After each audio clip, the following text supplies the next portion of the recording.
Please watch over all of us. Bless us, keep us. We ask in your name. Amen. Amen. I pledge allegiance to the flag of the United States of America and to the republic for which it stands, one nation, under God, indivisible, with liberty and justice for all.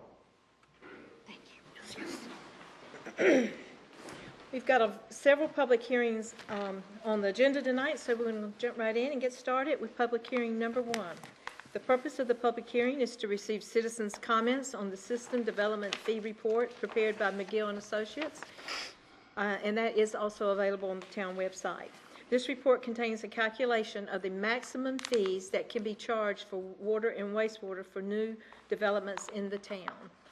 Do we have anyone to sign up to speak? Mayor, I do not have anyone signed up for this hearing. Okay, at this time, I'll entertain a motion. No? No, I believe you want Can to we hear have a from them. presentation? Oh, you want to hear from it first? Yes, ma'am. Okay. Go ahead. Sorry. Good evening, Welcome. Mayor, council members, Mr. Manager, Mr. City Attorney, and Town Clerk. It's great to be here. I'm Jim Bory, and I'm Director of Management Services with McGill Associates. And it's always different for me to be on this side of the podium because I spent more than 37 years in local government on that side of the podium with you, and I've worked for many council members. And so it is a delight, and it's so energizing for me to be here. So I'm going to make the presentation along with Mike Ballard, who is an associate of mine. And Mike is going to go over a lot of the technical stuff, and I'll go over some of the broad brush of what the fee means. First, I need to make sure that everybody understands this is called the System Development Fee. And unfortunately, it has the same initials as the Sewer Development Fee. So if you bear with me as we go through this presentation, because you'll see SDF, and I know you're used to seeing that as Sewer Development Fee, so just bear with me. And I'll try to call it System Development Fee, and that really is what's analogous to an impact fee or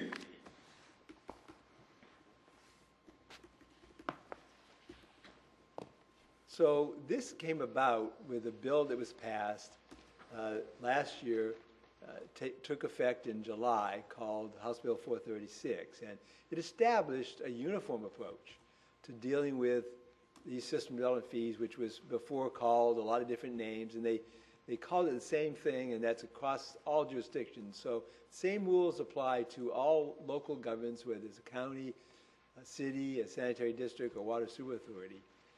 They wanted to have consistent, and the rules were not consistent across all those organizations in the past. This requires a 45-day public notice period, which you have done. It requires an ordinance to be adopted, and the document does, as the mayor mentioned, establishes what's allowable to charge, the maximum amount, not what you have to charge, but the maximum amount. I think we'll probably have recommendations. You will have recommendations from the town manager about what he will recommend to you to charge, which doesn't necessarily mean what will be in place today. So the ordinance must be published as part of an annual budget or a rate plan. So that's something that I understand you'll do after tonight's meeting, not at tonight's meeting. You need to update this at least once every 5 years. You could update it further, but if you go with what's no more than what's established under what we've looked at, you can have that for 5 years. If you want to charge more, you could have the study be done and then potentially charge more. I'm not sure that you would want to do that. So this fee can be applied at a number of different places, at subdivision of land, it's a time of construction activity, or a change in land use. When a plat is recorded, you can implement it. You do now, as I understand, the building permit stage, and I think the intent is to continue to do it at the building permit stage. These funds need to be put out in a separate fund so that they'll be used for improving the system or paying for costs of system improvements that have been taking place. It can be construction costs. You can do professional fees. You can use even the small little fee you're paying us. You can recoup that in the system development fee or other engineering fees or land acquisition. So I'm going to turn it over to Mike to do the hard part. He's going to walk you through the methodology that we've used, and we'll certainly be here, both of us, to answer any questions. So, Mr. Ballard.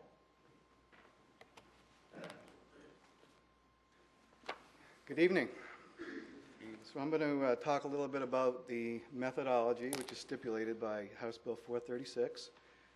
First of all, the study needs to be prepared by a qualified engineer or a financial professional, and that's where we come in. We've done quite a few of these studies, so we do feel we're qualified.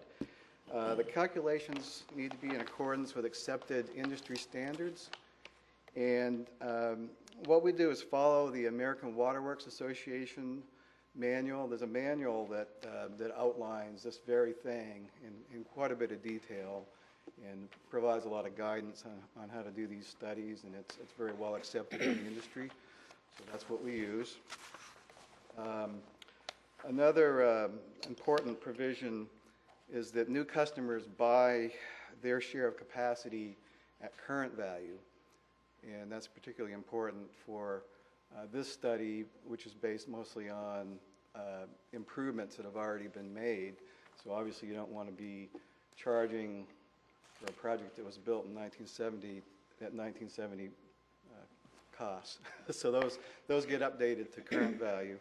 And the way we calculate that is we look at the assets, the list of assets for water and sewer infrastructure that have been provided by the town with the year that those came into service and what the value is of that particular item. And then we update that to current value using cost indexing. And then that gets reduced by the accumulated depreciation. So that's called replacement cost new less depreciation. The fee needs to be determined per a service unit. So that's calculated dollars per gallon per day is how that's calculated. So the idea there is you want the fee to be fair to everybody, and you want to be able to apply that to different land uses. And so we do that by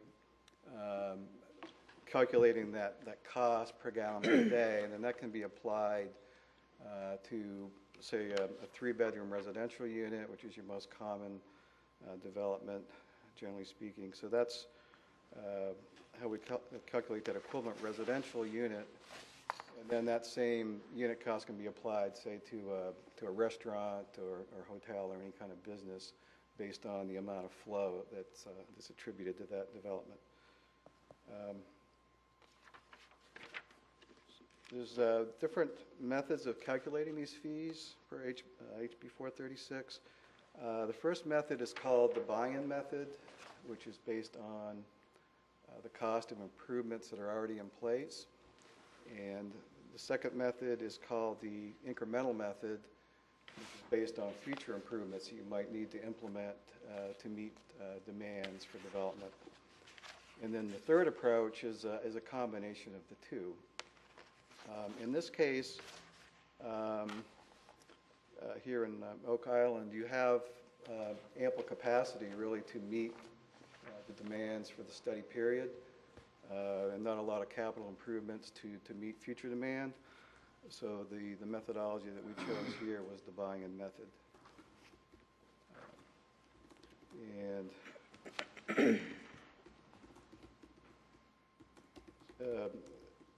revenue credits and so forth under item D here. There's several different things. First of all, there are certain things that you cannot charge as part of the fee. The law is very clear about that. It has to be related to capacity of the system, so actual infrastructure. You can't charge for maintenance projects, rehabilitation projects, and so forth. You can't obviously charge for projects that have been donated by developers. It has to be something that the town has actually paid for in the past. Any grant funding also is not eligible. And then also certain types of improvements like, say computers and equipment, things like that, vehicles are also not eligible to be charged. And then what we do is also, per HB 436, is apply a credit. And for the buy-in method, it stipulates that you basically credit back the current debt on these assets. And the idea there is that you don't want to be charging more than once for these costs. And the theory is that some of that can be charged through your user fees, your monthly water use fees. So after calculating that, what we came up with, and I guess I haven't been advancing the slides here, I'm sorry.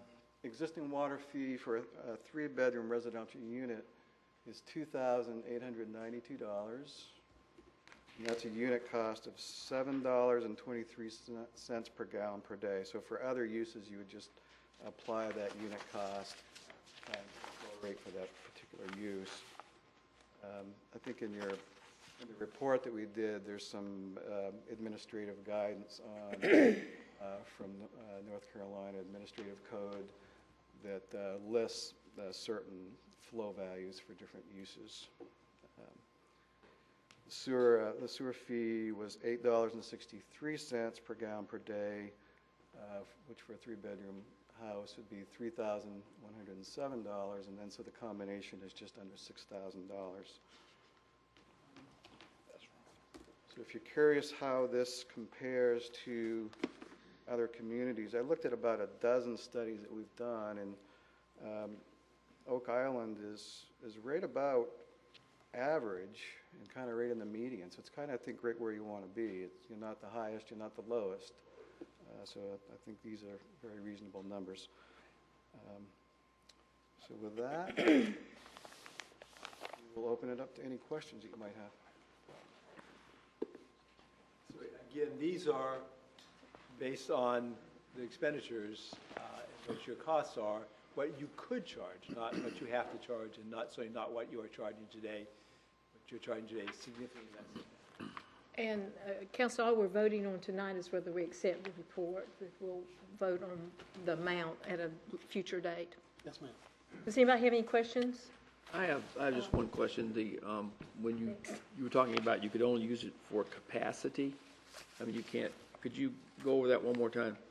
Yeah, the fee needs to be based on improvement costs that are based on actual infrastructure that services water and sewer. So it would be your water and sewer mains, pump stations, storage tanks, treatment plants, and so forth. So you can't include projects like replacing water and sewer mains that are not related to adding capacity. It's just rehabilitating what you already have.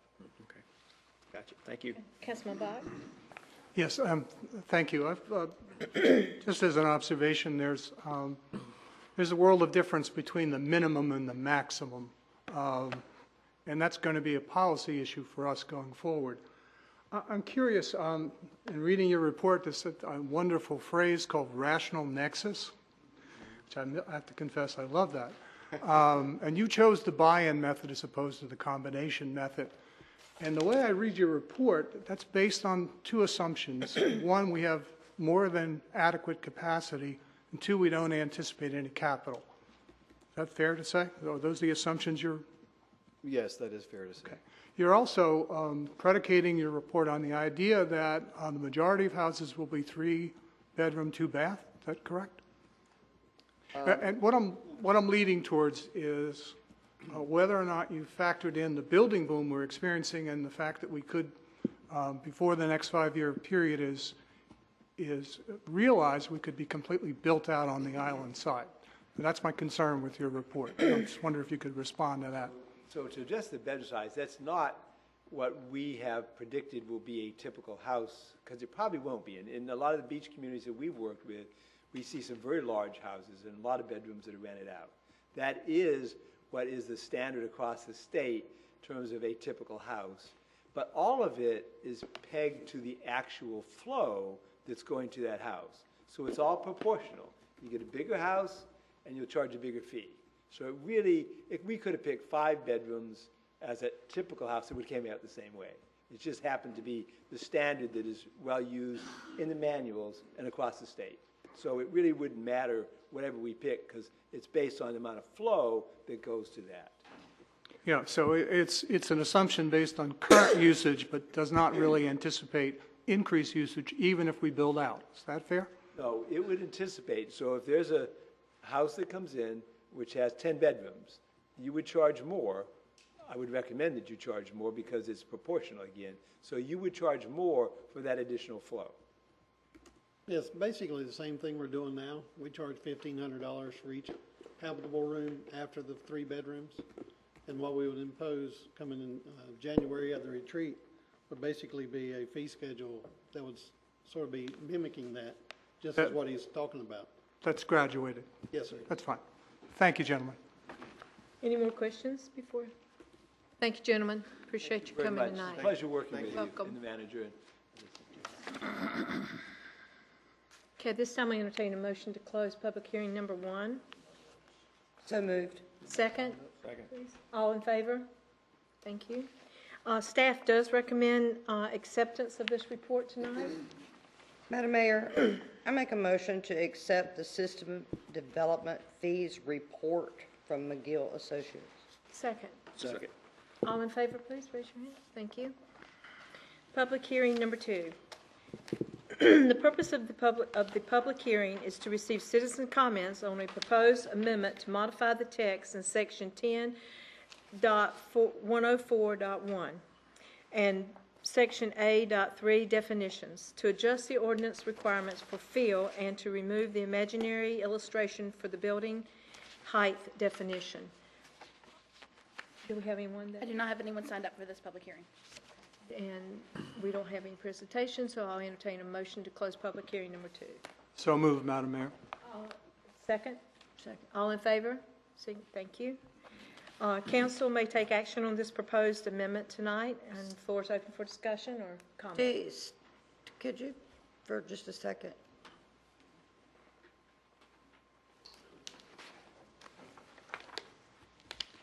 This is basically some clarification from our old ordinance to the new UDO, correct? On the fill, it's not a clarification, it is a change from the greater to the lesser between the adjacent property owner or the height of the road. Okay. Any more questions for staff? Okay.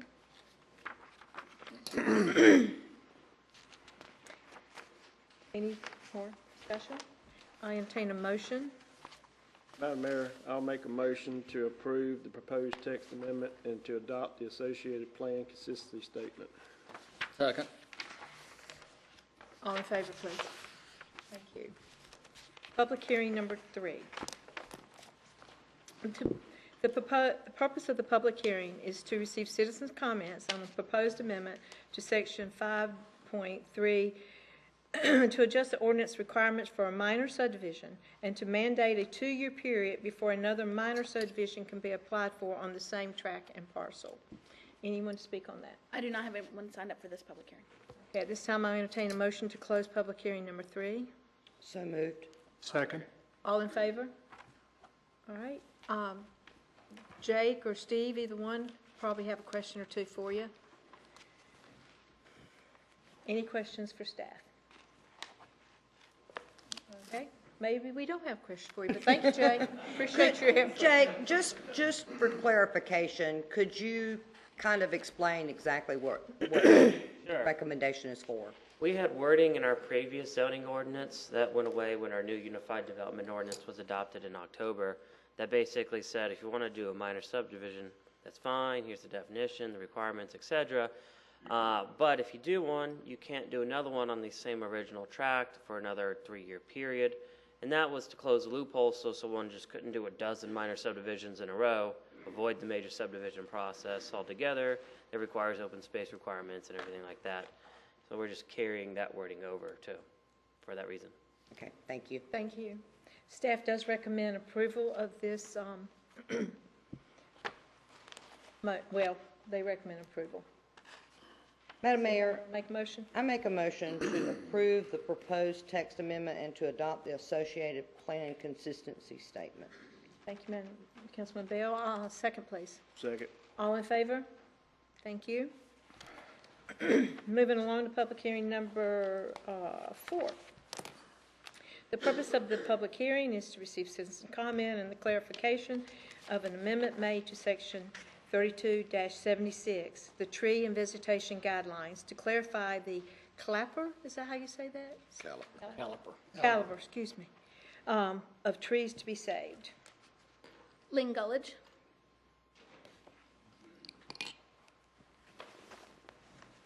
Remind you, Lynn, to state your name and address, and you have 3 minutes. Lynn Gullidge, 126 Southwest 5th Street. And, yeah, I just wanted to make a couple of comments. I think it's very wise and needed for this clarification, and I'm glad that we're taking a look at that. If I read this understanding or understand correctly, we're looking at the restocking be notated as a minimum of 2 inches versus 5 inches on the caliper of the trees. I guess my concern as we keep moving forward with different changes is the cost impact to the property owner as we continue to put additional regulations, restrictions, requirements on the owners. I do want to thank the Planning Board and the Environmental Advisory Council for again pointing that out, because as I understand it, back in the November meeting, not a significant change was made, but a doubling of tree requirements moving forward for any future lot that's going to be developed. So, I mean, there's a balance act between the wastewater systems and the tree requirements and the parking requirements and the right-of-way requirements and all these additional requirements that in essence add up to additional costs for the consumer and for everybody involved. But if I read this correctly, I think the clarification stating a 2-inch minimum versus 5 inches is a good thing. So I thank you. Thank you, Ms. Gullidge. That's all that I have signed up.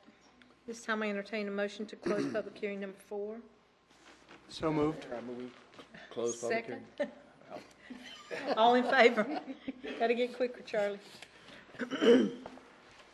Thank you, everyone. Moving on to presentations. Madam Mayor, Oh, I'm sorry. Excuse me, I do that every time on the last one. Council may take action to clarify or to amend the action previously taken. Are you looking for a motion, Madam Mayor? I make a motion to recommend approval of the proposed amendments to Section 32-31.1, 32-72, 32-76 as presented to adopt the associated plan consistency statement. Second. All in favor? Good job. Thank you. Now we can move on to presentations, proclamation. I'm sorry. With respect to public hearing 1, the motion was to approve the analysis. The statute, and I confirmed this with the town clerk, the statute reads that the motion should be to adopt the analysis, and I know that's just a syntax thing, but if we could have a motion to adopt the system development fee analysis that was presented. Instead of accept. Yes, ma'am. I don't know who made it. I did. Oh, you did. I did, Go I ahead. think. Did I do it? Amend it. Can I amend? I'd like to. Let's just do a whole new motion. We'll approve it and I'll adopt it. entertain a motion. I accept it and adopt it. You can just do a motion to adopt. It's I make a motion to adopt the system development fees report from McGill Associates. analysis, the system development fee analysis. You want to try that again, Madam Bell? I'm sorry, that's how the statute reads. It's a new statute. That's why we pay you the big bucks, Brian. I make a motion to adopt the system development fees analysis from McGill Associates As presented. as presented. A second, please. Second. All in favor? Motion, all in favor? Oh, sorry. Thank you. Could we get a motion to gag the lawyer, please? Second. Can I go to presentations now? Because Skip's waited a month. Yes, ma'am. and so has- Thank you. All right, tonight our first presentation is from one of my favorite people in Oak Island, Skip Cox. He's with the Oak Island Beach Preservation Society. Welcome, Skip. Good to see you back in December. We apologize that we had to send you away last month. That's okay. That's okay. Yeah, I apologize for being late, town manager, mayor, and the council. But yeah, I planned to do this in October. Florence kind of interrupted those plans, and then in November, I think we had the Pine Forest public hearing, which took a little bit longer, at least than I thought it would. But anyway, I do want to take some time just to recap our 2018 Beach Ambassador season. We began with a new John Deere Gator on the beach this year. Thank you very much to the town and the Beach Preservation Society who split the cost of that vehicle. We started our 5th season with 30 ambassadors, and as you know from the previous 4 years, we wound up with only about 20 of those, which were considered active. That's typical. We're used to that. So again, you know, I had a difficult time maintaining a full complement of staff for the full season. But after 5 years, I'm pretty well convinced now that that's always going to be the case. As long as you've got a volunteer program, that's going to be the case. We did have 630 hours logged on the beach this year. That is a record for the program, surpassing the 604 that we had in 2017. Generally speaking, our visitors and residents just demonstrated very good behavior on the beach. However, this was the worst year yet with regard to large and abandoned holes, which I will address a little bit later. They were our #1 issue, followed closely by glass violations. That is the same as last year. Dune violations were similar again to last year, but most of which occurred on our new sand. You know, it's kind of difficult to monitor compliance to dune violations when the dunes are so inconsistent. Loose dogs were minimal, resolved with no problem. We did have an incident the week of July 4th with one of our ambassadors was bitten by a dog, but the dog was leashed. That's the good point. The bad point is he was bitten, but he was treated at Dosher ER, and he's doing just fine. He just surprised a dog that was sleeping, and the dog went for him. The amount of personal property left on the beach remains a minor problem still, but it declined. And finally, there were no major confrontations on the beach, at least none that were brought to my attention. There are a couple of items that I would like to review with you as a result of this season. The first one is large abandoned holes on the beach. They were a major problem this year. After this year, I have reviewed the codes of the ordinances of Sunset Beach, Ocean Isle Beach, and Holden Beach. Sunset Beach restricts the size of holes to 5 feet wide and 18 inches deep. Holden Beach limits the depth of holes to 12 inches deep. Ocean Isle and Oak Island do not have any restrictions. My goal during the off-season is to ask Town Council to consider the drafting and implementation of an ordinance restricting the size of holes, and perhaps even attach a fine for violation.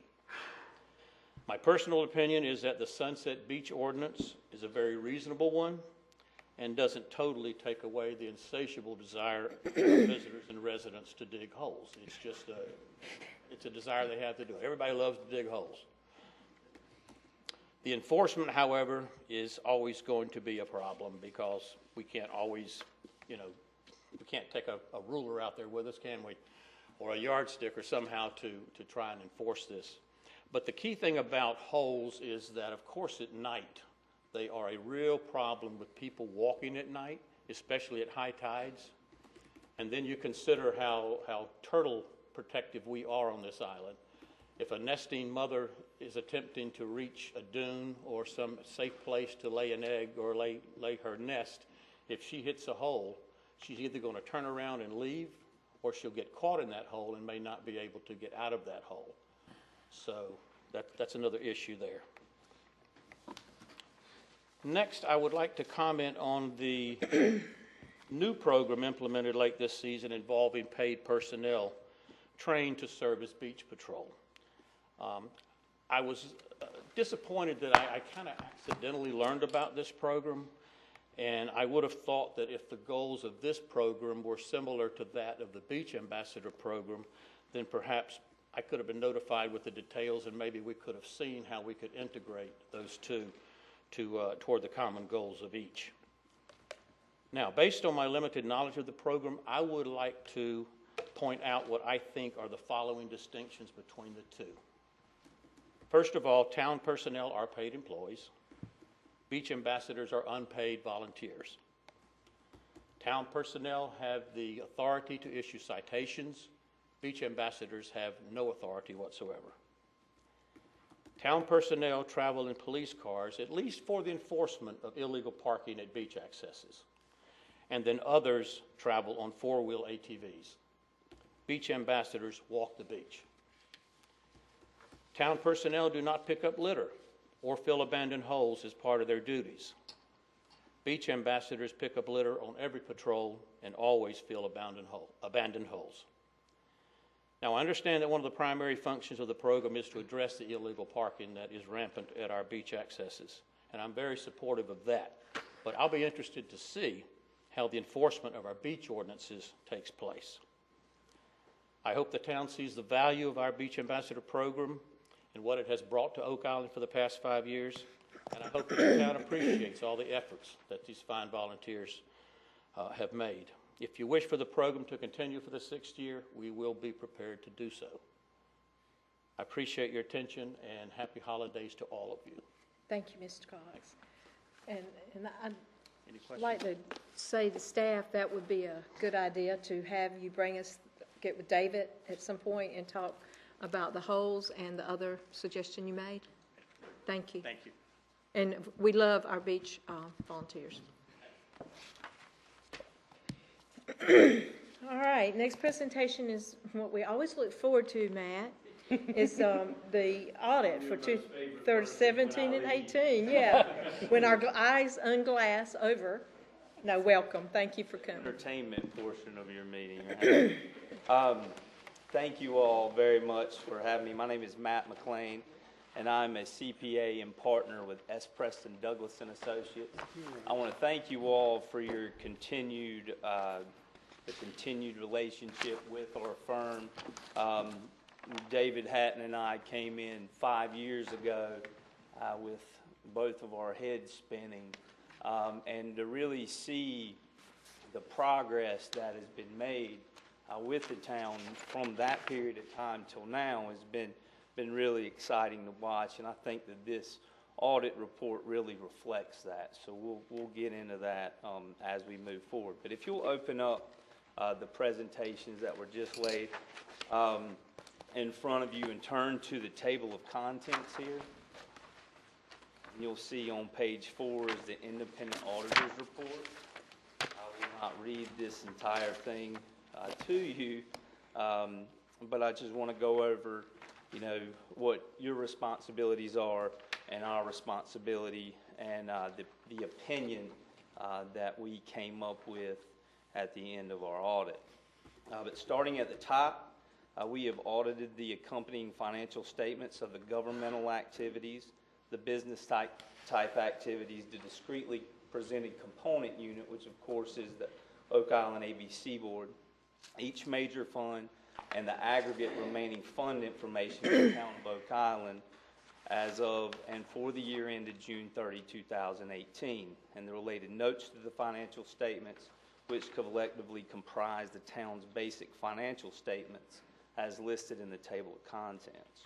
It's your responsibility as management for the preparation and fair presentation of these financial statements in accordance with accounting principles generally accepted in the United States of America. This, of course, includes the design, implementation, and maintenance of internal control relevant to the preparation and presentation of these financial statements, and that they are free of material misstatement, whether due to fraud or error. It's our responsibility as auditors to express opinions on these financial statements based on our audit. And if you'll drop to the bottom of page 4, we believe that the audit evidence we have obtained is sufficient and appropriate to provide a basis for our audit opinion. Top of page 5, in our opinion, based on our audit and the report of other auditors, who of course is the auditor of the Oak Island ABC Board, the financial statements referred to above present fairly in all material respects the respective financial position of the governmental activities, the business type activities, the component unit, each major fund, and the aggregate remaining fund information of the town of Oak Island, as of June 30, 2018. So what does that mean? It means that you receive an unmodified opinion. We feel very comfortable with the control environment and the numbers that make up these financial statements and the confirmations that we have gotten throughout our audit process. Turning to page 7, this is the management's discussion and analysis, and you'll see the financial highlights that are listed here. And I'll start from the top. The assets and deferred outflows of resources of the town of Oak Island exceeded its liabilities and deferred inflows of resources at the close of the fiscal year by $92.569 million. That is the net position. Net position is the primary indicator of the financial health of an organization. So at $92.5 million is a good place to be. The government's total net position, or net income, if you will, increased by $6.898 million during the period, primarily due to decreases in the total debt and in the increase in revenues in both the governmental activities and the business type activities of the town. And as of the close of the current fiscal year, the town of Oak Island's governmental funds reported combined ending fund balances of $19.9 million with a net income of $1.345 million in fund balance. Approximately 33% of this amount, or $6.6 million, is non-spendable or restricted, and an additional $745,000 is considered committed by the town.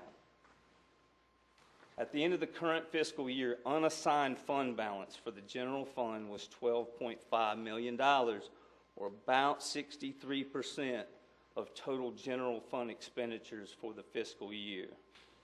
And the town of Oak Island's total debt decreased by $5.7 million during the fiscal year. So a lot of highlights. Definitely, since we've been here, definitely the most positive set of financial statements that we've seen. Turning on to page 8 and 9, this is basically the balance sheet of the entire town.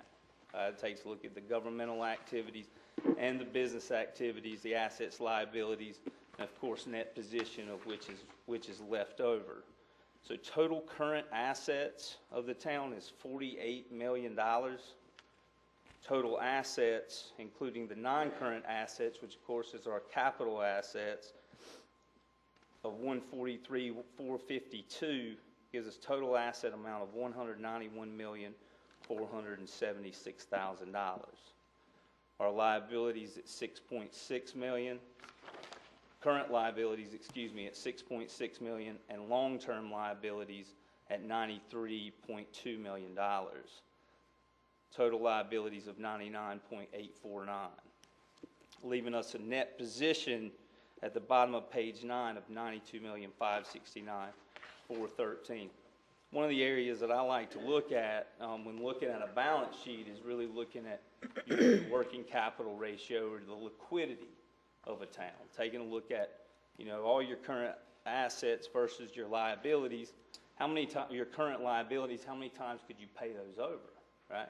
And it went up from last year at 5.45 times to 7.24 times. So it's nice to have that increased flexibility, especially in the last 3 years. You faced major hurricanes that have done some significant damage. To have some of that flexibility is nice. Any questions on the balance sheet?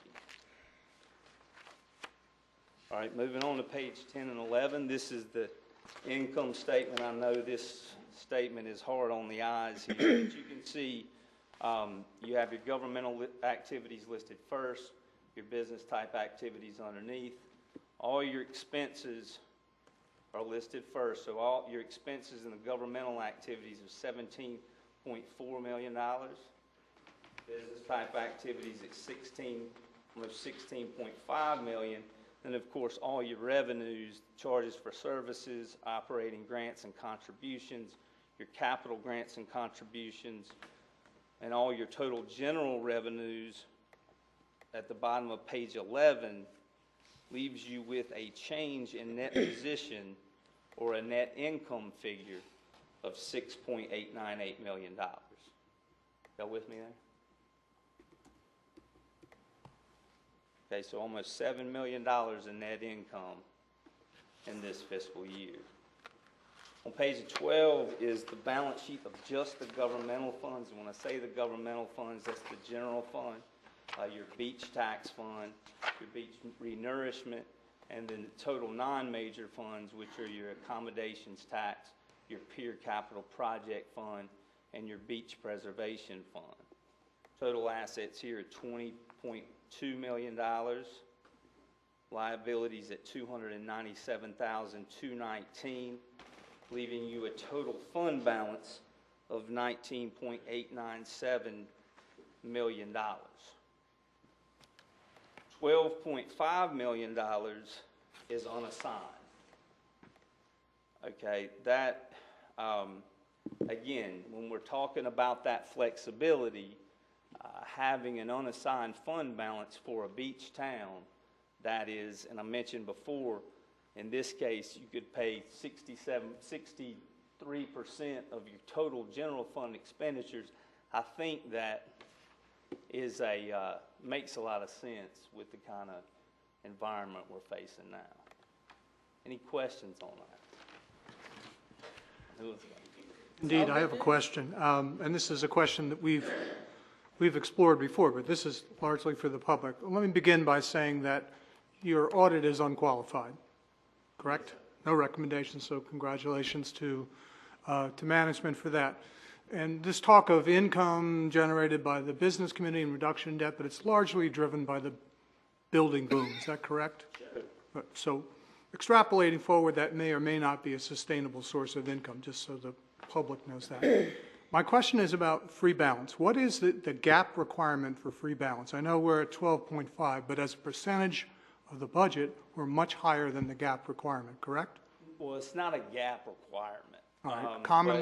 Commonly practiced standard. But you commonly practice, but you do see a significant difference between your typical beach town versus the city of Whiteville. In that well, I can't say that it hasn't been that way the last couple of years, but you know, I think it does make a lot of sense to err on the side of conservatism here.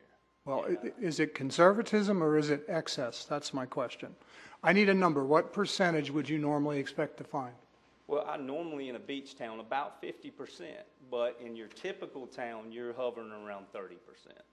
So you're at 63%, you know, maybe a little more than the norm there. But, and again, that's a decision that, you know, of course. There's prudent and then there's ultra-conservative, but I just want to clarify, and I know you have endorsed that. I take it you're endorsing it, right? For a beach town, this is something that, as an auditor, yes, it's unusual, but it's not unrealistic. I don't want to put, is that fair? I don't want to put words in your mouth. That's fair. All right, I rest my case. Any other questions? Okay, we'll move on to the income statement of the governmental funds. Our total revenues in the governmental funds are $20.472 million. Expenditures at $14.98 million, leaving us revenues over expenditures of $5.486 million after transfers and other financing uses and sources, and our Hurricane Matthew emergency sand project. It did leave us a positive net income in those governmental funds of $1.345 million. So a net income figure is that. Any questions there? So on the next couple of pages, these are all kind of requirements of our general accepted accounting principles. In fact, that we have to list individually the major funds. What makes a major fund is if you have over $750,000 of expenditures within those funds. So your general fund revenues, first are $14 million versus expenditures of 11.1, leaving a net income figure of $2.2 million and an ending fund balance of $14.7 million. In the beach tax fund, there were $4.68 million. A lot of what came from the FEMA emergency sand project that came in from FEMA, and then other taxes and license of $681,267, leaving revenues at $4.684 million. Total operating expenditures at $3,556,000, leaving us and then a $3 million transfer to your beach nourishment fund left us with a negative change in fund balance of $1,871,000 in our beach tax fund. Fund balance at $742,832. And then the final major fund is our beach nourishment fund, renourishment fund. Revenues at $499,000, expenditures of $3,065,000, and the transfer that came in from beach tax of $3 million, leaving an ending fund balance of $433,897. Any questions on the governmental funds? All right. And we'll quickly go over the business type activities or the proprietary funds. Our water fund, our wastewater fund, solid waste, stormwater, and the golf course. And our current assets for these funds are $30,592,000. Current assets of $30,592,000. Total non-current assets of $113 million, leaving us total assets of $143.687 million. Current liabilities at $4,683,000. Total non-current liabilities of $87,444,000, leaving total liabilities of $92.127 million, and a net position of what's left over of $51,726,000. Again, looking at from a working capital standpoint in the proprietary funds, we could pay our current liabilities off 6.53 times. I say we, but you all, with the current assets that you all have. So again, a much better place to be for these proprietary funds, especially compared to years past.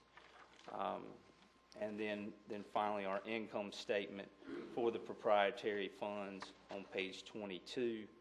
Total operating revenues of $19.672 million, expenses of $13.3 million, leaving us an operating income, positive income of $6.369 million. After transfers and other expenses, our change in net position is a positive $4.5 million. One thing I want to point out, especially that is a big change from years past, is this is the first year, I guess ever, that you've seen a positive net income in the wastewater fund. So that's significant. So in just the wastewater fund, you had a positive change in net income of $1.1 million. So the interest and depreciation is reducing. I mean, you're paying off the debt, you're seeing it reduced, and that light that you never thought you'd see at the end of the tunnel is there.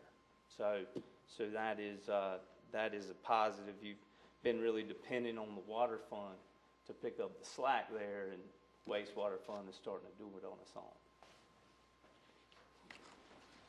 Any questions on that?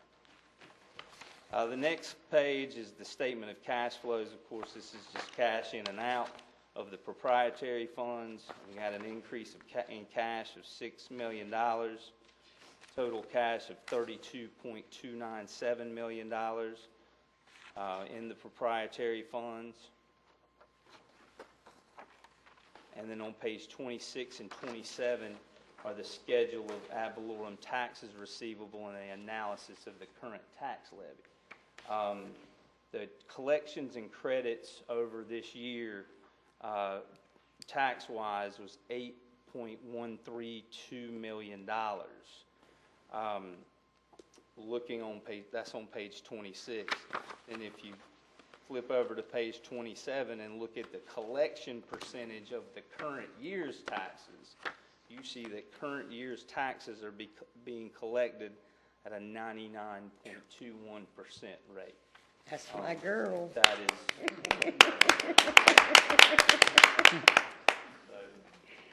Really good job there. The last thing that I want to talk about, and this last page talks about the internal control system, and our job as auditors to really understand the way the system works, and the policies and procedures that David and Dave Kelly and you all, and the decisions that you've made, really, to me, has made things much more transparent, and a really strong conservative internal control environment. We've really taken the time out to get to know the policies and procedures, and there's nobody that does it better, and that's the honest truth. So, so good job, and thank you all. Any questions at all for me? Matt, you do a lot of other towns as well. How often do you see that high percentage of reserves? Yeah, they're, you know, this is probably, you know, one of the higher ones. The only, and I can't remember exactly what Emerald Isle was, but it was right around that 50% mark there. But this is, our Lumberton office does Sunset Beach, so I'd be interested to take a look at that, and I haven't. But you know, I think if they could get there, you know, that would be that's a decision for every board. You know, there's nothing that's cut and dry saying that this is the way it's got to be. But at the same time, to Mr. Bach's point, I mean, even if you know, you do have some of this fund balance committed or assigned, you know, you as a board can still make changes. So, and you can uncommit some of that money as you see fit. So, so that is, you know, again, that's a management decision and your all's decision to do that. But, you know, and me personally, I like the idea of being conservative in these situations, especially the way that these hurricanes have struck. Especially when you've seen us have to screw up and scramble because of a storm before FEMA monies is available, and I mean it gets touch and go there for a while. Well, I'd like to say thank you to staff and all the systems you put in place to make this happen. Like Matt said, that it's taken a lot of working together to get us to this point, which is pretty amazing. Absolutely. Any more questions for Matt? Anyone? Any questions about the audit? No, let me just, if I may, ask this in the form of confirming what I believe to be true. So on the debt side, the sewer debt, the $92 million, has already been refinanced, so we don't anticipate any further savings that could be realized there. Well, let me ask Mr. Hatton. It cannot. Okay, for 5 years. So much will depend on the rate environment. Thank you. Okay, great. Thank you. Thank you, Matt.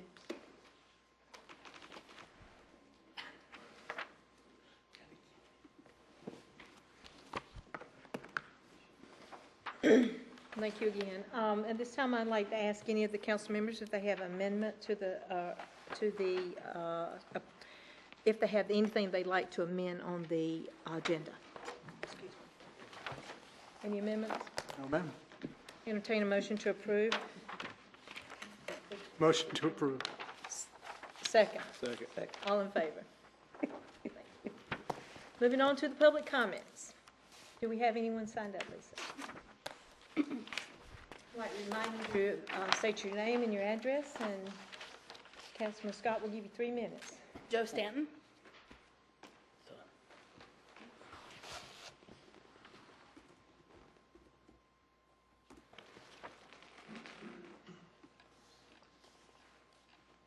Joe Stanton, 110 East Beach Drive.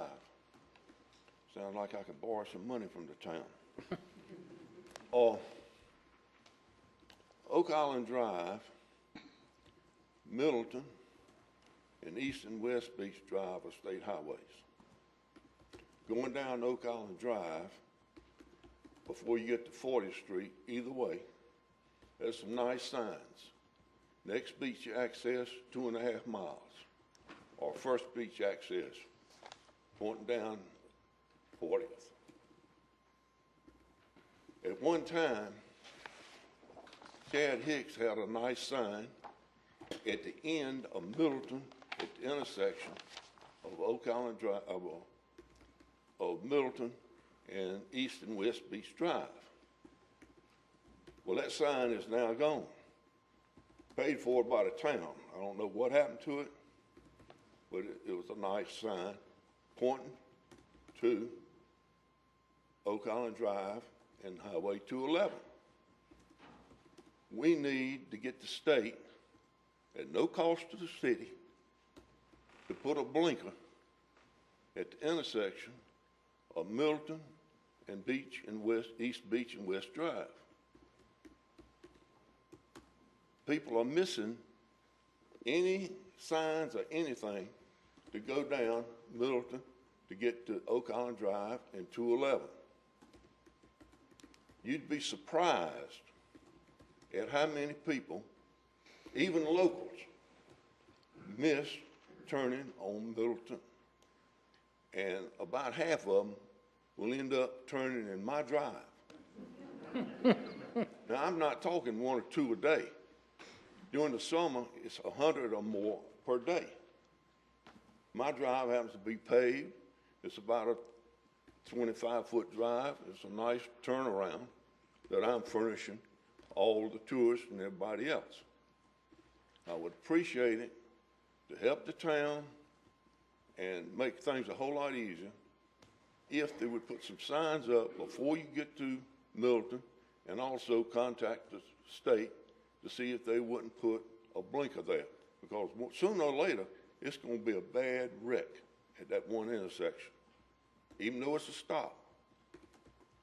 And I did call and get a couple of bushes moved that was blocking view down Beach Drive. And I notice now that there's a water main that has been moved from there that needs to be put back. And I think somebody must have run over it or bent it or something, but that water main is now gone. It needs to be replaced because it is protection for all of us up and down that area. So we need to look at the blinking light, the signs to be put out, similar to the ones that we have on 40th. Thank you. Ahead of, before you get to Middleton. We will definitely take that in consideration, Mr. Stanton. We'll let And staff. I called 2 times, well, 3 times, the town manager asking, he never was in, left a message for him to call me back. 2 times in August, once in September, then comes the storms and all. I've yet to hear from him. I was going to talk to him about this. If he'd called me, I wouldn't have to be up here tonight. We will take care of it. Thank you, Mr. Stanton. We'll get you to return a call and follow up on it. Thank you. Jerry Hardy.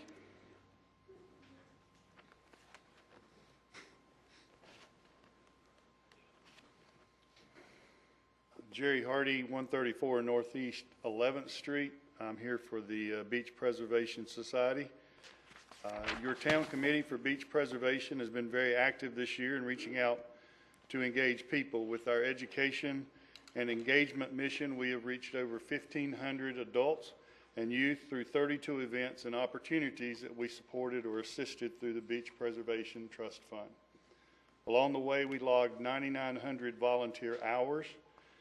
If we translate those hours into dollars at the current value, beach preservation has contributed the equivalent of $231,548 to the town's efforts for the beach. With the Beach Ambassadors contribution of 625 volunteer hours, that number goes to nearly $250,000 in value added to what the town does for the beach. We're proud to have many of you as members of that group. In this season of giving, we hope that you would consider gift memberships for friends and family. Those dollars do make a difference. We also would like to thank you for participating in the survey that we did. We can use your responses to develop new ideas for service to the beach in 2019 and beyond. Our primary fundraiser is a wine tasting and silent auction at Island Way. That event this year in 2019 will be April 6th. We'd love to see you there. Members get first option to buy the tickets, and they begin in February. And then lastly, the Beach Preservation Society wishes you the best in holiday cheer, joy and peace, and good health in the new year. See you on the beach. Thank you. Thank you, Mr. Hardy. That's all I have signed up. All right, thank you. Ms. Miskett.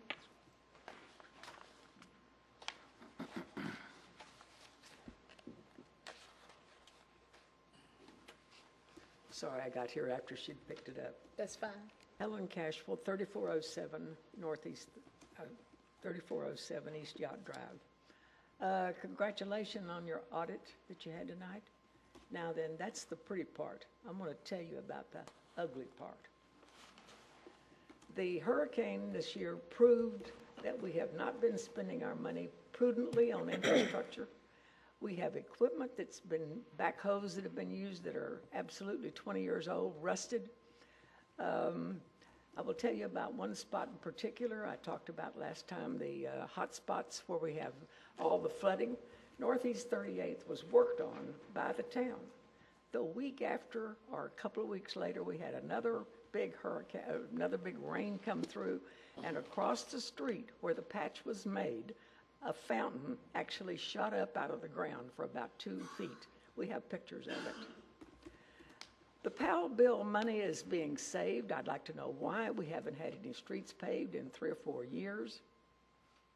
I will tell you this, that you keep talking about we won't have a town if we don't have a beach. I will tell you, you won't have a beach if you don't have citizens here to pay for it. Why are we being so prudent? When I met with George, who retired, I might add, we've got 2 the big department heads, Public Works and Sewer and Water, both of them are without department heads because of the retirement of George and the leaving of the other one. We have vacancies. We have 8 people in Public Works. And I know you approved 3 additional heads, but they don't hit the ground running. That's absolutely abominable. We need more people working on infrastructure. We need to spend this money that we have saved up so constantly. But let's talk about getting the hot spots in this town that are desperately in need of repair and getting the stormwater drainage working. You met last month and you were all excited about right-of-ways. Before we take care of the right-of-ways, we better find out what's in them. I would please ask you again, start working on the infrastructure. It's mandatory. Thank you, Ms. Caswell. Anyone else? All right. This time we'll have our council reports, and I'll start with you, Councilman Weinkauf. Yes, Madam Mayor. A couple things. There was a great turnout for the tree lighting. Tons of people. It was good to see everybody out there. Not a rainy night. The parade was a soggy, rainy day, but people still lined the streets to watch the parade. I want to talk a little bit about this beach and infrastructure. I actually attended a meeting for the town, and there was beach towns that filled the room. We're not alone. Every beach town that was at that conference is facing the same struggles we're facing, because it's been a record amount of rain that North Carolina has not seen. It's just not us alone. Every town is facing this challenge, and they've got their crews out working, trying to fix these problems. This isn't a single day event. This is going to take us a while to do this. This is why when the town manager said he needed more employees, we said, absolutely, let's get this handled. So this will not be an overnight success story. So it's going to take a little while to get all this fixed. And I just want to say, we're not alone in this. Every town that I talk to is having these same struggles. And that's all I have, Madam Mayor. Thank you. Councilman Weinkoff, Councilman Blaylock. To back up what Jeff said, we are identifying the problems, and we are going to move forward. But it's taken a long time for it to get this way, and it's going to take a while to get it fixed. So we're going to identify the hot spots, if you will, and we're going to take care of those, and then we're going to move on. But we're going to come up with a systematic way of doing it. And I want to wish everybody a Merry Christmas and a Happy New Year, and I got to turn the lights on at the tree. Along with Jeff. Councilman Scott. Quickly, Madam Mayor, I was invited by the police department to observe the taser training, which was a lot of fun, and I'd like to say that these guys were so nice to me that they invited me to be tased. I didn't know that. Absolutely, and I declined, but it was very interesting. Thank you. No report. Except I did go to the Christmas parade, and even though it was raining and it was messy, I do want to thank everybody that participated and everybody that did go watch. It was a lot of fun. Councilman Bond. Three very quick things. To me, our strategic plan, which we adopted some time ago, is focused, laser focused on the large-scale projects that we need to focus on. So beginning with environmental protection of trees and wildlife and estuary, beginning with infrastructure development, and lastly ending with economic development. So I think occasionally I have a different view, or occasionally I'm unhappy with the rate of progress. I think the strategic direction that we identified is correct. Secondly, I want to thank all of my fellow citizens, especially those who volunteer, who went above and beyond in the storm to help their neighbors, both here on the island and also in the county and the state. You are truly inspiring to me. And lastly, Merry Christmas. Have a joyous season. Thank you, Councilman Block. I just have a couple comments. The first one is that we do have a budget retreat on January 22nd. Yes. At what time, David? I think y'all chose 9 o'clock. 9 o'clock. And we're welcome to come. We appreciate your suggestions. Ms. Caswell's always there, and we'll talk about things that we'll do and as we start to move forward in this year's budget process. We also have a meeting, the next town hall meeting will be more of a informal meeting where we will be an open discussion. And I think we're focusing on paid parking issue and whether we decide to move forward with getting some RFPs on that. And we'll, at the budget retreat, we'll also be talking about the right-of-way issues. It's also a good time to wish everyone a Merry Christmas, a Happy New Year, and stay safe over the holidays. That meeting's January the 8th. January the 8th, I'm sorry. Our next town hall meeting will be a town hall meeting that we decided, well, we'd have 4 a year, and we had to miss one somehow in September. All right, look forward to seeing you all there. We entertain a motion to approve the consent agenda as it's written. Madam Mayor, I'll make a motion to approve the consent agenda. A second, please. Second. All in favor? Thank you. Committee appointments. This is for the ABC Board, and it is one term ending in 2020. First name on the list is Alice Coe, William Rick Fuller, Jack Moore, I'd like to endorse, my colleagues and I endorse Mr. Moore. Mr. Moore, or, I'm sorry, let me see a show of hands. Could everyone? Okay, and the last would be Everett Norton, and Mr. Moore would be the serving on that. I Correct? just wanted to clarify, since we have the policy where you can only serve on one board, that would mean Mr. Moore would have to come off of the Board of Adjustment. I think he's probably aware Just- of that. Just want to Lisa? note it for the record. Mr. Moore, for the record, I have heard you do an excellent job on the Board of Adjustments, and I hate to see you leave, but I heard you do a great job on the ABC Board as well. Thank you for your service to our town. Okay, moving along to administrative reports. Mr. Kelly, I'll turn the floor to you. Yes, there'll be one more thing at the town hall meeting. Johnny Martin will be here to talk about the beach. Okay. We'll have his contract and everything for that night as well. Okay. He'll give us an update on all the projects. We have met with FEMA this past week, and we have started getting all that done. They will be here for site inspections on next Tuesday. We have a few locations, the beach, 801, greenhouse, and a few other things that we're claiming that they'll go back and look at.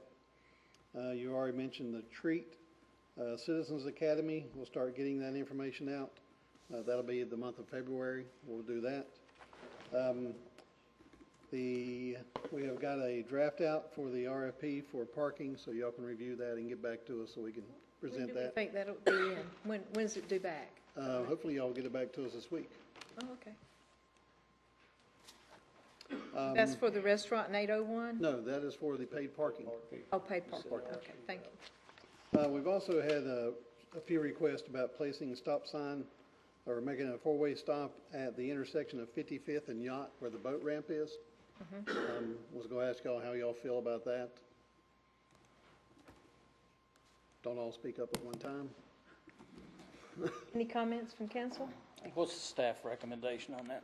We would like to go to four-way stop. It has been, last year we put in no parking from here to corner. It did make visibility a little bit better, but after talking with staff and going looking, the people pulling out of the boat ramp to go to the parking lot after they unload their boat, and those kind of things, it's hard for them to be able to get out and then make that right-hand turn back in, just because of traffic flow. I think the four-way stop, and hopefully people being courteous will let those people out so we can sort of clean that up a little bit. So would you Err like on a the side of consensus? safety, sure. Would you like a consensus? Yes, ma'am. of the- I'd like to ask whether the police have been consulted. Do they concur? Thank you. How do you feel about it, Councilman Bach?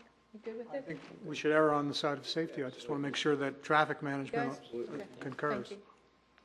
Thank you, Council. And that's all we have at this time. And we will be looking and talking to DOT about the Middleton, about trying to see what they can do there. We had addressed that earlier about going to a three-way stop, even presented that to Chad Combs at one time. And we'll go back and look and putting the signs on the east and west side, letting them know that 211's approaching. Okay, thank you. Does that conclude your report? Yes, ma'am. Mr. Eves, I will not leave you out this time. Do you have a report? We have a few things to discuss in closed session. Okay. All righty, moving on along to old business. And I'd like to ask Rebecca to come up to the podium. And we have some exciting, or we think it's exciting. We've been working on this for 3 years, and we hope that this season it becomes a reality. Right, we're moving forward with our Part-If grant, and the first element that we'd like to discuss with you is our splash pad, and I have Jim Hartman, if he'll come up from Vortex. And he does have he gave me a short video on a thumb drive, so if you give me just 1 second, see if I can. Thank you, ma'am. put this on.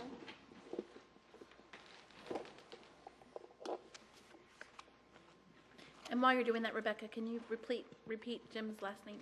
Jim Hartman. Hartman? Okay. And I didn't state it, and I should have, consideration for a contract for purchase and installation of a splash pad equipment. Yes, ma'am. Equipment and installation. Right. Our Staff, we went out and started looking around at different townships in the last few weeks. and we visited a few sites which they installed and talked to the municipalities to give their recommendations on the installation as well. And I believe Rebecca's done a good job with this, and we'll see what the gentleman has to say. There was one thing at the very end with the motion that we have. After talking with staff and looking at the proposal, we'd look at to raise the dollar limit. There's an item that we'd like to put on there and still look at getting sponsors for. I think the motion has 250,000, but we're looking at 290,000. And I'll let Rebecca take over from there. So this is just a short video just to show everyone an overview of what a splash pad actually is.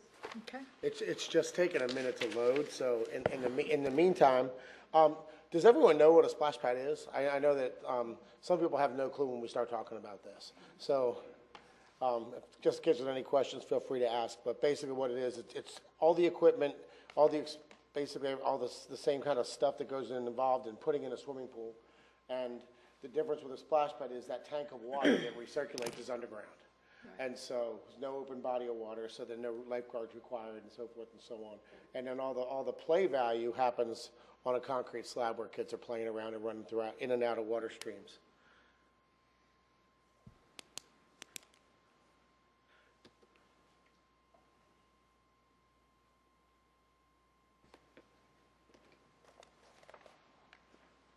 While this is loading, I'm going to show you some pictures, I suppose. So, you know, this gives you kind of an idea of what we're talking about. It's a lot of above-ground features, spraying water, shooting water out of the ground. Very interactive, highly interactive for the children.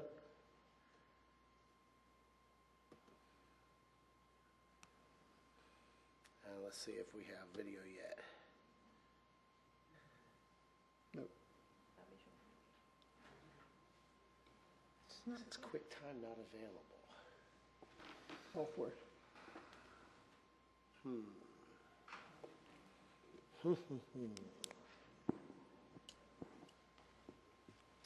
Was that the IT person that just ran out? All right, I don't know that we're going to have video. So it worked on my laptop. My laptop's a Mac, and it doesn't look like there's the connections for a Mac on this situation here. So I don't know that it's gonna, if it's gonna run. However, you have pictures. So let's. Yeah, Rebecca brought a backup presentation. There you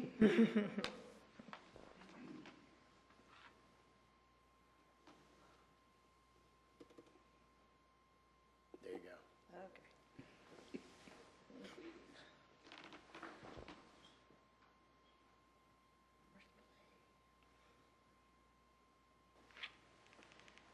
Okay, it's not playing. There you go. There you go. Just use Finally. this. So, this is a couple of slides about the Oak Island splash pad. They kind of show you an idea. This is not our splash pad, but this is a mock-up of what our splash pad could look like, or similar to our splash pad. The first slide just shows you the position of where it's going to fit into Middleton Park, which is right on the soccer field. We have adjacent restrooms and adjacent parking, so there's no problems with that. There is also, in that site, adjacent water and electrical already there. Our next slide shows you some of the advantages of splash pads over at pools. I think, or we've all probably heard that splash pad is the new pool, and there are several reasons why. There's absolutely no standing water. There's no lifeguards needed. The cost to build is a fraction of a pool cost. The water is totally reused and conserved in an underground tank. Water play provides a rich sensory experience for developing children. And splash pads encourage interaction between all ages. It's not just for kids, it's for adults too, so don't feel like you'll be left out. They're also ADA compliant, which means accessibility for every child. And it's also cross-generational, so we do encourage parents, grandparents to bring all ages. You know, like I said, again, it's not just for kids, it's for adults also. and it is a safe alternative to the beach. There are some families who, for whatever reason, may not want to go into the ocean. So again, we have a safe alternative here at Oak Island. So our next slide there is the splash pad at Jacksonville. And that splash pad shows you about the same size that we're budgeting and some of the similar features that we're looking at for our splash pad. This is not what ours will look like, but this is a similar design for what it could look like. And then this is just another view showing the kids' view of the splash pad and the water coming out from underneath and above and all around the children. And then again, just another view. I think this was a picture taken at their opening day in Jacksonville. Kids, I see some parents out there having fun also. And then this is the recirculating water system, and I don't know if Jim wants to touch a little bit more about this. So basically, like a swimming pool, you have a tank, you have a body of water. In this case, for the splash pad, here would be a 2,000-gallon tank that would be located underground. That water would be pumped out of that holding tank. It would go through pool equipment, so sand filters, chlorinators. We're constantly checking whatever the pH and the acidity of the water, adding chemicals as needed, so that the water is always monitored. Kind of passes through that system. Usually I don't need it. I'm the loudmouth in the area. But so anyway, so that water is constantly recirculated. As it's recirculated, it's constantly checked and monitored by our filtration system. So more chemicals are added, chemicals are taken out depending on what that level is of the water level. If there is let's call it, let's say, a diaper incident on a splash pad, and that it's kind of like if an accident in the pool, the splash pad will shut down. There'll be notifications sent to whoever is monitoring the splash pad to go in if it requires more than the system can actually treat it on its own. So you're never going to have, the important thing is you're never going to have unsafe water for the kids to play in, and that's key. Nice thing about splash pads at the beach, you know, a lot of times undertows get crazy, weather gets crazy, jellyfish get crazy. They're always going to be able to play in a splash pad. Where I live in Fuquay Marina outside of Raleigh, and in a small little town, and opening day of the splash pad there, they had 3,000 kids in line. It's just, they're extremely, extremely popular. I've done 40 in the state of North Carolina in the last 2 years, put in, and every one of them has been just a phenomenal, phenomenal addition to a town. Some towns charge admission, some do not. So it is a potential, you know, for where you can actually kind of cover the costs for not maybe non-town residents type of a situation. Sounds great. Does anybody have any questions? Yeah, what's the material of the tank and the lifespan of it? The tank? Yes. Fiberglass. Okay. What's the lifespan?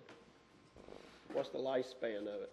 Our equipment is warranted for 25 years. Okay. All of our features are stainless steel. The tanks are fiberglass. The stuff that has a shorter warranty is more like the electronics and things like that. That's a normal wear-out item. Yeah. But the tank, once it's in the ground, you're good to go. Okay. She's got a few more slides to show you features that we are putting in. Just a few. These are some of the elements that will be included in the Oak Island splash pad. You have the fish and the colorful rings, and of course we want to keep the nautical theme. So you have the crab, and then in the future we talked with Jim about designing a footprint big enough where we can add different elements in later years as the budget can adhere to that. And so these might be some of the elements that we add in future years. They have seahorses, sea serpents, palm trees, more fish. So just for consideration for council. Is it the kind of system that you can add these kind of features as we go along and build it into a bigger pad? If you plan it up front. So all the infrastructure has to be built first. And then what we do is we actually build ground sprays that are also set up to where you can take the cover off and mount a feature onto it. We call them safe swap anchors, so we just have to do that up ahead. And on the plans I think we've given you, there's 4 of those on there, so you can add 4 features later as sponsors grow, you know, or as budget allows. So we are doing, we are, but only 4. Yes, yes. I have a question. This is probably a make or break. Do you have a turtle? We do, but I'm told I'm not No, allowed to no, use it. Charlie, we don't have a turtle. They don't have a turtle. I have serious doubts about not having a turtle. They have palm trees. Madam Mayor, Yes.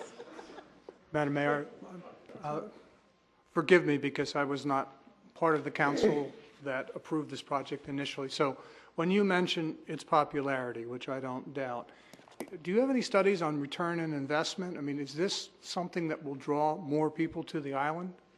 Or is it simply something kids are going to enjoy? Yeah, I don't think that it'll draw people. People aren't going to come here. It's not like you're building Disney World. You know what I mean? So you're not going to bring people probably here just for the splash pad because there are quite a few of them in the state of North Carolina now. But what it'll do is it gives the parents of, you know, the 2 and 3 and 4 and 5-year-olds up to like 10 or 13-year-olds something to do that's not on the beach. So it gives them another area to cool off, a place where grandma and grandpa can take their grandkids. They can sit and watch the kids run and have fun without them having to walk on the beach.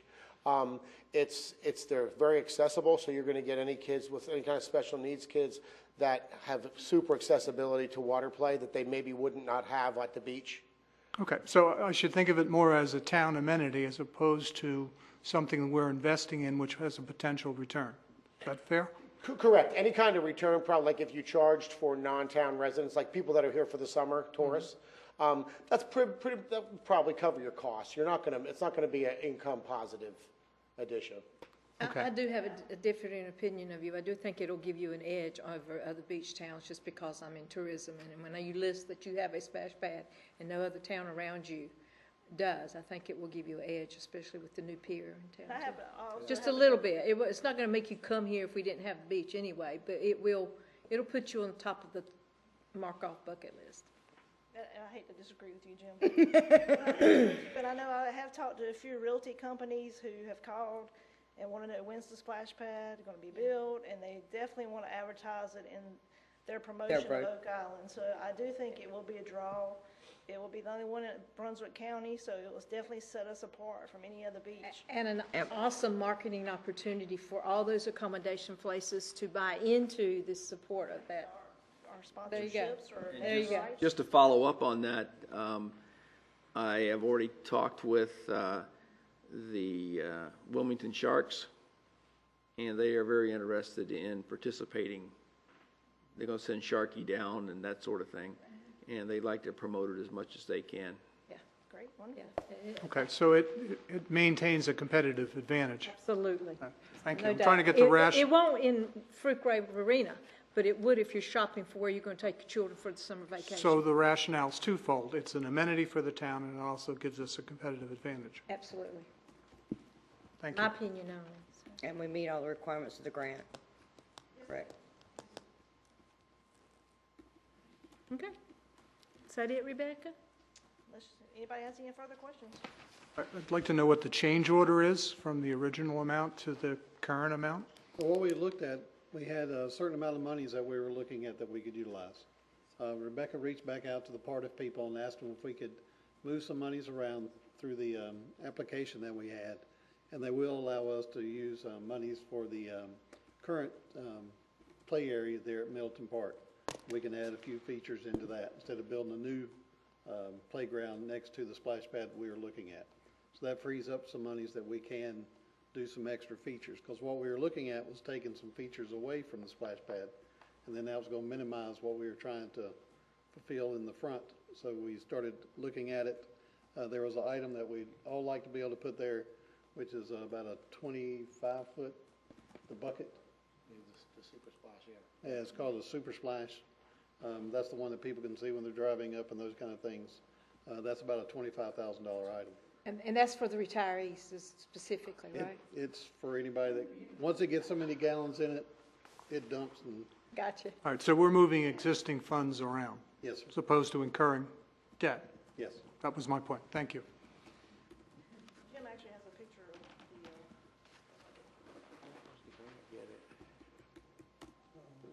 technical I've gotten used to a Mac now. I don't know how to turn it around. Oh,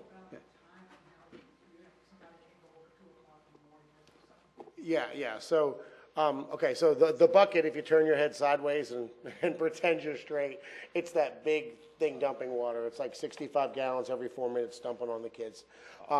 But the splash pad only operates when you predetermine it to operate. So there's a bollard activator. Kids will go up and they'll hit a button. It'll run for 4 minutes, 7 minutes, 10 minutes, whatever you set, and then it'll shut off. So if no kids are playing on it, it's not going to run.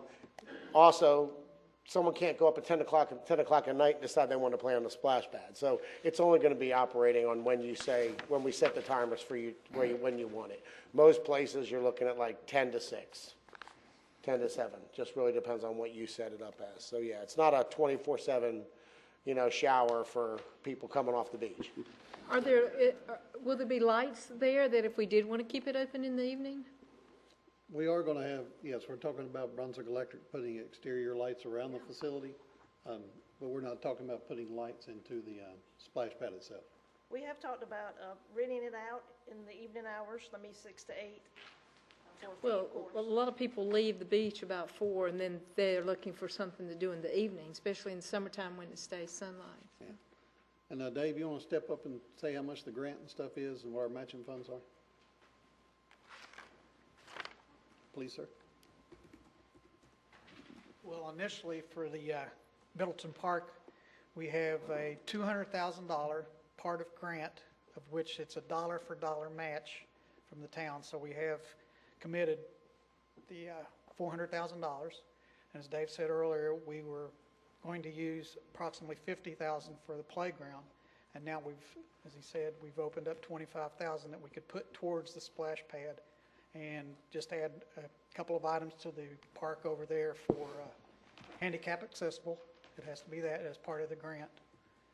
And we have some other money that I have found in Capital Reserve in the Recreation Department that has been in there for Recreation Department projects. And I think that we have some availability to use that towards the splash pad or other items at Middleton Park. Awesome. Found money. That's good.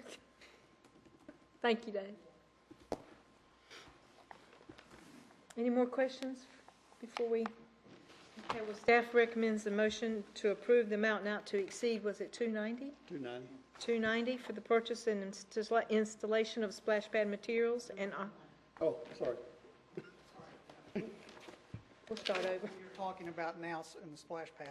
We will eventually, and Dave can probably reiterate also, we want to put a wall around it, like a stone wall. And we found when we went to Jacksonville, they found that it cuts down on a lot of the debris and sand and mud that get on the splash pad. And he could probably agree with me on that. And so we're going to have that done in-house. Of course, we have to buy the material and pay for the labor, but that is not included in what we're talking about now.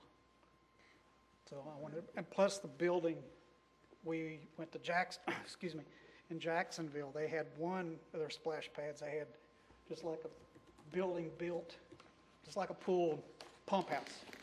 And then another one we went to, the last one, they have the picture here. They had all their chemicals and everything stored in a building that they built, had restrooms, chemicals, and the pumps and everything on the backside of it. So we would have to also probably do that somewhat in-house also. We could save money on that. We had looked at those two items and had talked to him about doing those in-house and sort of talked to Jeff about them too. The price that he could give us for that or the price of us doing ourselves. So that'll take the mark off or markup and everything off of that, and we'll do those two items. Okay.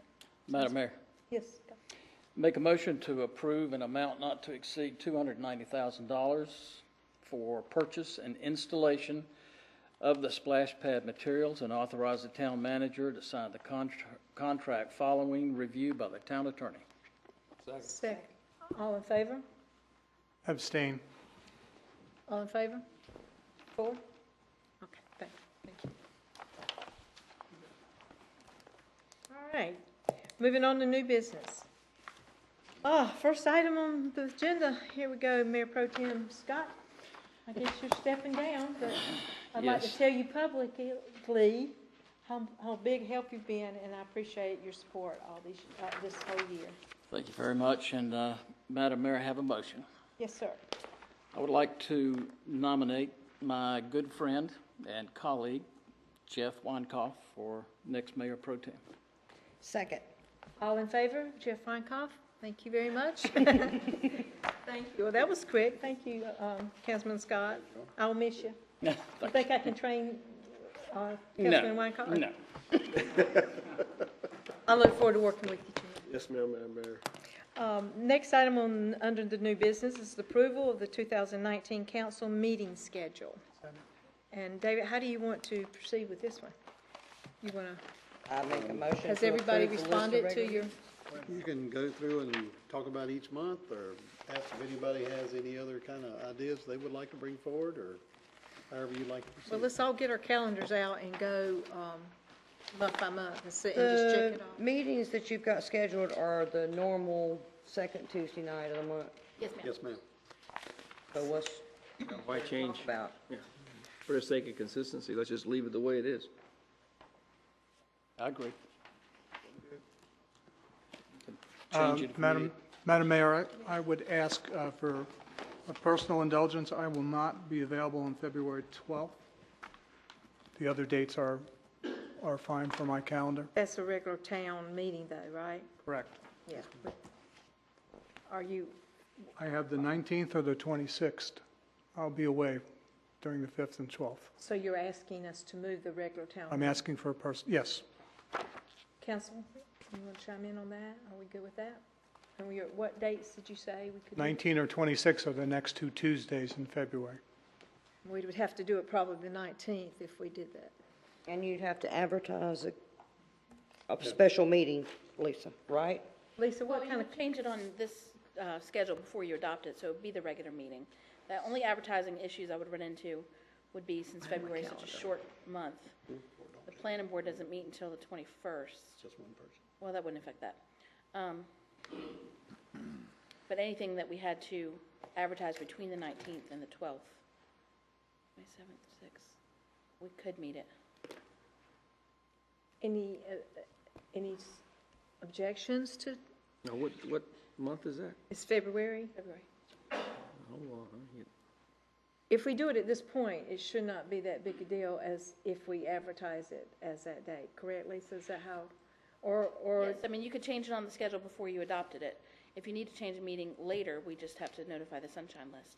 That is a little bit more so it's easier to do now if we're going to do it? easier So to I'd do like to now have if we're going to do it. comment from the council whether to do it or approve as, I don't have any problem in accommodating Councilman Bach. so to the 19th, is everyone okay with that? Jill? Are you okay? 19th. Can we move that to the 19th, February 19th? For our regular meeting?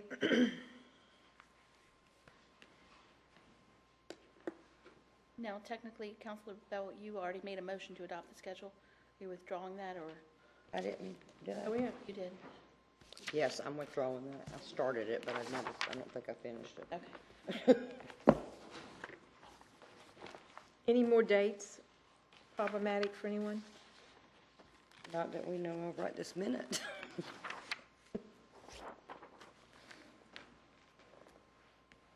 Okay. Entertain a motion to approve it as we've amended it. So moved. All in, a second, Second. please. All in Second. favor? Okay, thank you. Next up on the agenda is entertain a motion to go into closed session.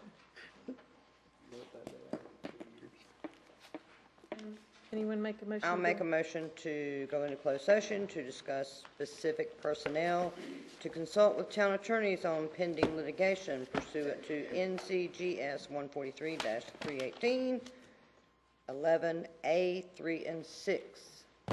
Mr. East? And potential litigation. I said, And you said pending. You read it I straight. thought we made a motion to gag you. Potential. Okay, pending and potential litigation. Gag. All in, second, please. To her motion. Second. All in To- favor? To the gag motion, no, I'm sorry. Thank you. Following the law. They always make me do it because I If you're can't not stay here when we come specific. back, thanks for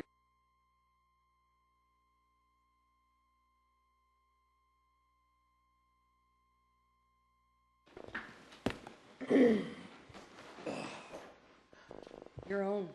I'll call the meeting back to order, and I'd like to make the statement there was no action taken in closed session. And I believe there's a Madam Motion. Mayor, I would like to make a motion to increase the town manager's salary by 3% and to also give him a $2,000 bonus. second. Second. All in favor, please, sign. All right, That was thank a you little very bit much. longer. Thank you for coming, guys. Good job. Abstain. We would need a motion, Madam Mayor. I'll make the motion to recess. Second, all in favor. Sorry.